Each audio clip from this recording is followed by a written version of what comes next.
Lep pozdrav, poglejmo si eno prav posebno zgodbo. Zgodbo o živali, ki bi morala spati, pa enostavno ne more.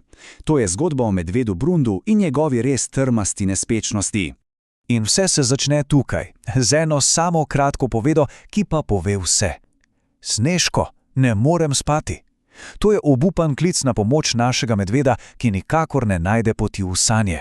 No, pa spoznajmo glavne akterje. Na eni strani imamo medveda Brunda, ki je v velikih težavah. Na drugi pa njegovega dobrega prijatelja Snežaka Snežka. In Brundova težava je, no, za medveda je res skrajno nenavadno. In tukaj pridemo do jedra problema. Poglejte, medvedi naj bi pozimi spali. In to ne malo. Govorimo o mesecih in mesecih spanja. Ampak naš Brundo? Kje pa? On je buden kot čuk in se na veliko pritožuje. Popolnoma narobe svet. In ne gre samo za to, da ne more spati. Ne. Brunda je prav zares strah.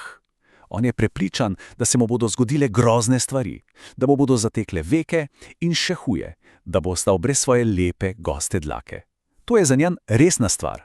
Torej, kaj storiti? Prijatelj je v stiski. Snežko kot dober prijatelj seveda takoj priskoči na pomoč. In njegov prvi načrt? Nekaj preverjenega, nekaj logičnega. Poglejmo, kaj si je zamislil. Načrt je, genijalen v svoji preprostoti. Saj poznate tisto o štetju ovčk, ne? No, tole je zimska različica. Korak 1, najdi udoben prostor. Korak 2, poglej gor. Korak 3, začni šteti snežinke. In korak 4, seveda, trdno zaspi. Sliši se neprepodušno, kaj ne? In Brundo seveda uboga, res se potrudi. Začne šteti, 1 snežinka, 2, 10, 20, pridno šteje naprej in pride vse do številke 44. In deluje? Niti najmanj. Popoln polom. Vsa logika, vsa preprostost za manj. Brundo samo reče, to ne deluje. Še vedno je buden kot sredi belega dne. Dobro, torej, načrt A je propadel. Logika očitno ni dovolj. Kaj pa zdaj? No, kot pove logika, je mogoče čas za malo čarovnije. In kot nalašč se pojavi nov prijatelj. In poglejte, kaj prinaša seboj. Staro, debelo knjigo. Ne kar neko knjigo, ampak dedkovo čarobno knjigo, polno urokov za hipnozo. To pa mora delovati, kaj ne? Mislim, kaj bi lahko sploh šlo narobe? Snežko se torej loti dela. Odpre knjigo, se zbere in izreče prve čarobne besede. Abra, Snežko, Snežka! Tole ne zvoni čisto prav, se vam ne zdi? In kakšen je učinek na Brunda? Postaja zaspan? Niti slučajno. V resnici se mu vse skupaj zdi samo smešno. Namesto da bi zaspal, se začne hihitati. To pa res ni bil cilj. Snežko seveda takoj ugotovi, da nekaj ni v redu. To še vedno ni prav, reče. In poskuša znova in znova, ampak vsakič je samo še slabše. Popolna zmeda. Urok preprosto noče delovati. In potem, Brundu je dovolj. Dosti je tega. Dosti. Konec čaranja. Tudi načrt B, čarobna rešitev, je bil, recimo temu, spektakularen neuspeh. Dobro, kaj nam je še ostalo? Logika, neuspeh. Čarovnija, dvojni neuspeh. Zdi se, da so prijatelji izčrpali vse možnosti, ampak ne. Ostaja jim še en zadnji adut v rokavu. Morda najbolj preverjena metoda za uspavanje v zgodovini. In poglejte, prihaja nova prijateljica in z njo novo upanje. V rokah drži knjigo. Ampak tokrat ne čarobno. To je knjiga pravljic. In ona je 100% prepričana. Nežna, pomirujoča zgodbica bo zagotovo delovala.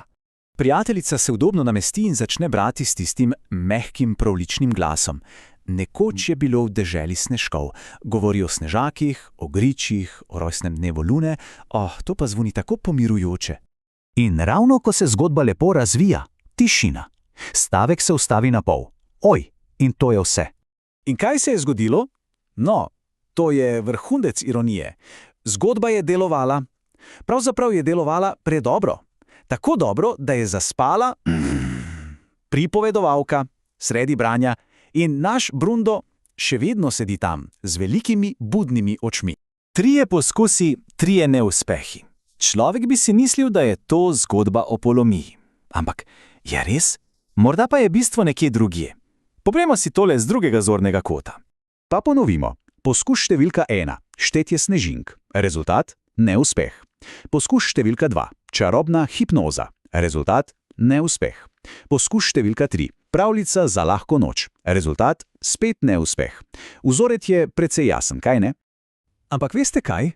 Morda cilj sploh ni bil, da Brundo zaspi. No, seveda je bil, ampak pravi cilj, tisti globši, je bil nekaj drugega. Bil je v tem, da se pomaga prijatelju. In v tem so bili pravzaprav zelo uspešni. In to je tisto pravo sporočilo. Prijateljstvo ni v tem, da imamo vedno pravo rešitev. Niti slučajno.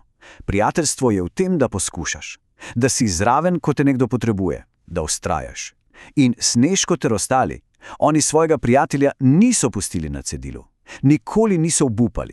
Zgodba se tako konča, a problem ostaja. Brundo je še vedno buden. In to nas pusti z enim vprašanjem. Kaj sledi? Kakšen bo naslednji poskus teh zvestih prijateljev? Verjetno nekaj nadvse izvirnega. In skoraj zagotovo spet zelo zabavnega.